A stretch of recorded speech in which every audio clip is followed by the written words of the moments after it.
Welcome to the deep dive. So often in life, especially when things get tough, we hit these walls, don't we? We start asking those really big human questions. Why is this happening? Why does suffering even exist? Or, why do things sometimes feel so confusing, maybe even unfair? We've all been there, I think, trying to find some kind of meaning when things just don't seem to add up. Absolutely. And that search for meaning, it's exactly what we're planning to unpack today. We're diving into a modern devotional series called Sovereign Purpose.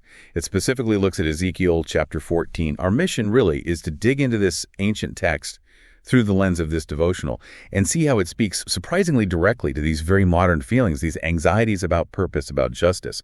We think there's some insight here that might really shift how you see things. Yeah, definitely. We've tailored this deep dive for you, pulling out the key ideas from this devotional, especially focusing on how it tackles those really hard questions, the ones we all wrestle with sometimes. So yeah, get ready. It might challenge how you view difficult circumstances. Okay, so let's start by setting the scene. The devotional takes us right into Ezekiel chapter 14, verses 12 through 23. And the basic picture is a land that's facing some pretty serious judgment. But the really crucial thing the devotional points out isn't just that judgment is coming, it's about why. Exactly. The text and the devotional really highlights this. It's very clear about the cause. It says, the land sins against me by acting faithlessly. That's the root. So God says he'll stretch out his hand against it. And it's not vague. The devotional points to specific things, these disastrous acts of judgment like famine, wild beasts, the sword, pestilence. In the ancient world, these were sometimes called God's four dreadful judgments. They strike at everything a society needs to survive. Food, safety, defense, health. It really underlines that this wasn't like a minor warning. It was talking about total systemic collapse. Right, total collapse. And then what's really striking, right after hearing about devastation on that scale, the text suddenly mentions these incredibly righteous people, Noah, Daniel, and Job. It almost feels like, okay, maybe there's a way out. Does the devotional suggest their presence could have, turned things around for the whole land? Well, that's where the text delivers this powerful and maybe kind of surprising revelation. The devotional emphasizes this point. Even if these incredibly righteous men were living in that land, the text says they would deliver but their own lives by their righteousness. That's it. They couldn't save the nation. They couldn't even save their own sons nor daughters, according to the passage. Wow. Yeah. It really pushes back against this idea we sometimes have that, enough good individuals can always fix a broken system. Ezekiel 14 makes us face this uncomfortable possibility. Sometimes the collective consequences are just too deep, too pervasive. Even extraordinary individual goodness has its limits in averting that kind of judgment. It's a shift from our usual focus on just individual responsibility. And that leads us straight into the really tough question the devotional puts right in front of us. It's one I know so many people ask. Why does God allow suffering or judgment? Why doesn't he just stop it before it even starts? That question hits close to home for a lot of us, I think, especially when we're personally struggling to make sense of difficult things. It really does. And the core answer the devotional draws from Ezekiel 14, verse 23, is just incredibly direct. It says, "You will know that I have done nothing without cause, declares the Lord God." So the devotional unpacks this, explaining that God's justice isn't presented as random or capricious. His actions, even the ones that seem harsh or confusing to us, are described as rooted in wisdom, love, and purpose, even when we absolutely cannot see the full picture.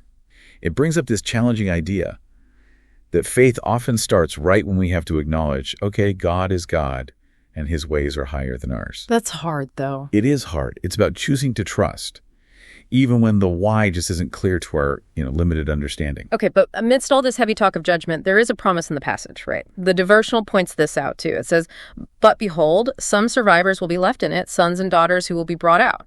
So it's not complete destruction. There's a remnant. Exactly. And understanding the purpose of these survivors is key, according to the devotional. The text actually explains why they survive. It says, when they come out to you and you see their ways and their deeds, you will be consoled for the disaster. The idea is that the future lives, the actions, the character of these survivors will become living proof, a tangible demonstration, really, that the judgment wasn't random, it wasn't arbitrary. Oh, okay. Their lives will basically show that there was a clear, understandable reason for what happened. And seeing that, understanding that, will bring consolation. It brings knowledge that, as the verse says, I have not done without cause all that I have done in it. So there's this promise of future understanding, future peace, because the reason becomes evident through those who remain. So bringing this all back to us, to you listening right now, how do we apply this? The devotional asks some pretty direct questions here.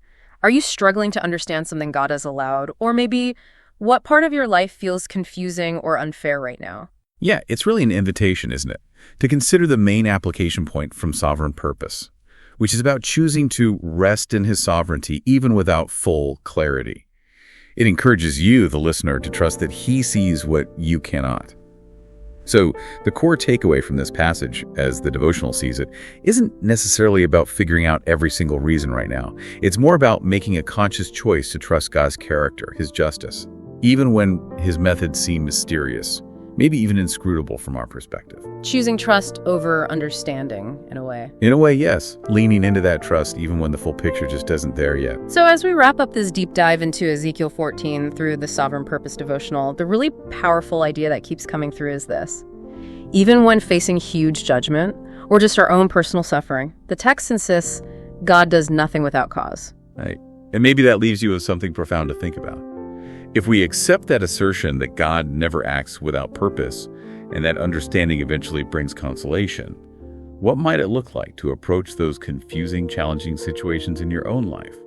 Or even how we view difficult historical events? Approaching them with this underlying conviction that there is a deeper, unseen cause and purpose at work.